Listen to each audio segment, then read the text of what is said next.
Tarcísio, assim, existem pessoas que têm equilíbrio emocional, que controlam a sua vaidade, né? Tanto na direita como na esquerda. E tem pessoas que se desequilibram. Tem pessoas que se elegem em Brasília e, na verdade, não é um prêmio, é um castigo. A gente já viu vida de pessoas ali acabarem. Acabarem, inclusive, as suas vidas familiares, né? Esse problema de resistir ou não resistir às coisas fáceis que lhes são apresentadas, aos jantares que nós somos muitas vezes convidados. Eu falo aqui, pessoas boas podem ter ideias ruins. Sim. Eu considero você uma pessoa boa. E que algumas vezes, aos meus olhos, tem ideias ruins. Não tem problema nenhum. Não vejo em você uma pessoa corrupta. Não sinto isso, eu não percebo. Só que nunca teve nada, né? Nunca. Eu graças a Deus, eu nem. Dos dois. Não, eu nunca fui processado. Por enquanto. Eu nunca fui processado. Honestamente, vocês são políticos. Não dá pra botar. Com todo respeito, vocês são eu nunca fui processado e nunca processei ninguém. Algumas pessoas que me machucaram muito, eu pego o telefone, ligo e a pessoa, muitas das vezes, se arrepende do que falou, porque às vezes fala ali na emoção. Mas aonde eu quero chegar? Essas condutas de desvio, de conduta, né? Elas são observadas nos dois lados. Quando o Tarcísio falou aqui no Banco Master, os três principais consultores consultivos do banco, o Guido Mantega, que foi ministro da Fazenda da Dilma, o Henrique Meirelles, que foi presidente do Banco Central do Lula, o Ricardo Lewandowski, que foi ministro da Justiça do governo Lula e ministro do STF, consultores do Banco Master, e ganhando milhões por mês. A gente vai achar aqui que um contrato do Moraes, do Alexandre Moraes, da sua esposa, é normal de 129 milhões? Com o Banco Master? Não é normal. Não é normal um governador tomar uísque. Não é normal essa aproximação.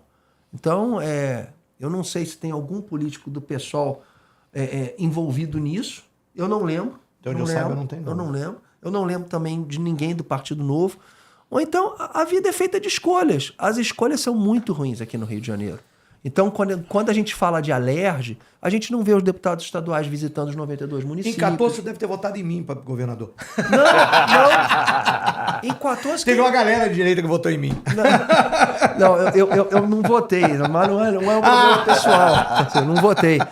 Mas aqui no Rio de Janeiro, e na política, o problema vai muito mais além do que isso. Então, quando o Tarcísio ele fala que de forma repetida, a direita lidera o crime organizado, porra nenhuma. O crime organizado, ele não quer saber quem é, ele quer saber quem gosta de grana, de sacanagem, de pessoas que não gostam de outras pessoas. Assim, você tem que combater com firmeza. Assim, um jovem de 25 anos que pega um fuzil e que dá uma rajada, e seja em quem pegar, esse cara tá muito mal. A chance desse rapaz se recuperar é mínima. Então, para servir de exemplo para todos, para não entrar pro crime, para não achar bonito, hoje a gente tem uma vanglorização do crime na cidade, as letras de música muito piores do que eram nos anos 80, até as letras pioraram do samba, do funk, da música. É tudo muito raso, é tudo muito agressivo, é tudo muito sexual. Então, é isso que eu sou inconformado. Duas coisas, rapidinho. Primeiro, uma coisa, Barba, que eu acho que é importante, que é o seguinte. Eu acho natural que você diga assim, não põe a mão no fogo, mesmo que você parecem coisas legais, mas vocês são políticos, etc. Tem um elemento que é importante, que só criminalizar a política como um todo só interessa a quem quer continuar fazendo da política um lugar de corrupção e de manutenção de privilégios e desigualdades. Sim, a gente acaba repetindo isso. E a gente precisa tomar esse cuidado. É fácil. Porque, nota, qual é a questão hoje? Se a gente chegar à conclusão de que todo político é ladrão, de que todo político não presta, eu vou votar pra quê? Eu vou votar em quem me comprar meu voto, porque quem vai me pagar o churrasco no dia da eleição. É tudo igual mesmo. Isso, nós temos um problema que qual é o equilíbrio que a denúncia da corrupção que precisa ser feita, a lógica, a denúncia das estruturas corruptas que precisam ser modificadas, mas o resgate da política como um elemento que é importante para a vida de todos nós. Porque grande parte do que a gente está discutindo aqui, o preço do pão, o preço da passagem, a forma como são cobrados os impostos, que é um elemento que o Luiz traz o tempo inteiro, como é que a gente garante educação e saúde de qualidade, tudo é política. Então o nosso problema a essa altura, eu resisto muito a essa história de dizer, infelizmente nós vivemos um tempo em que a política, em que a corrupção penetrou na política de tal forma que a gente precisa combatê-la. Mas a gente precisa tomar o cuidado de não criminalizar a política como um todo, porque senão são eles que continuam se beneficiando.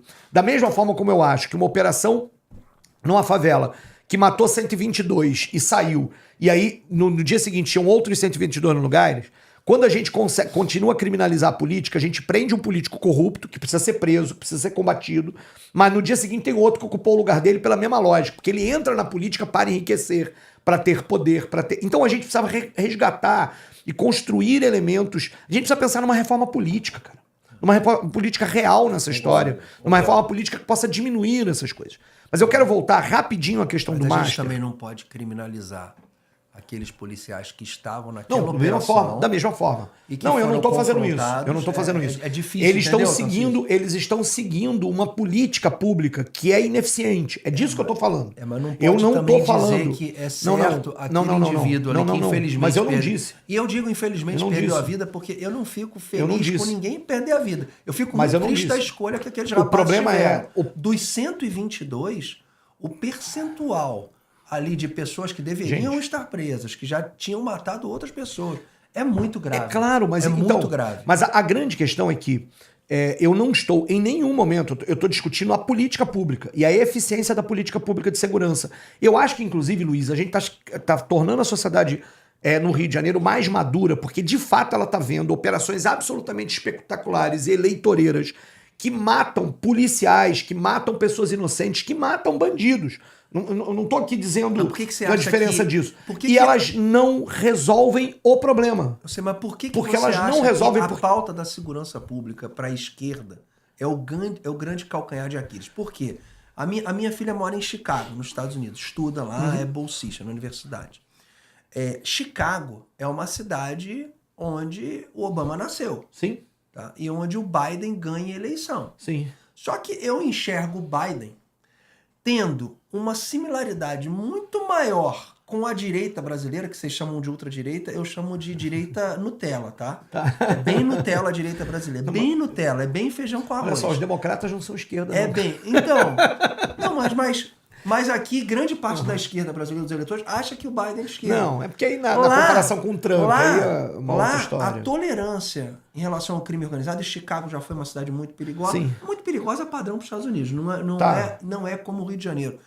Por que a esquerda tem essa dificuldade de confrontar de peito aberto um traficante? Não. Por que a esquerda brasileira no Rio de Janeiro tem essa dificuldade, poxa, de ver que muitas das vezes uma ONG numa comunidade carente, ela está sendo usada como propaganda política, quando ela é um braço político de um determinado personagem político? Por que a esquerda tem essa dificuldade de falar, porra, aqui tem que tirar as 3.600 barricadas? Não, mas nós achamos que tem que tirar as 3.600 barricadas. Por que a esquerda não chama vagabundo de vagabundo? Não é problema. Não, cara, eu acabei assim, de falar. Vagabundo, fala. Eu acabei de falar. Fala assim, não, vagabundo. São criminosos, não, assassinos, covardes.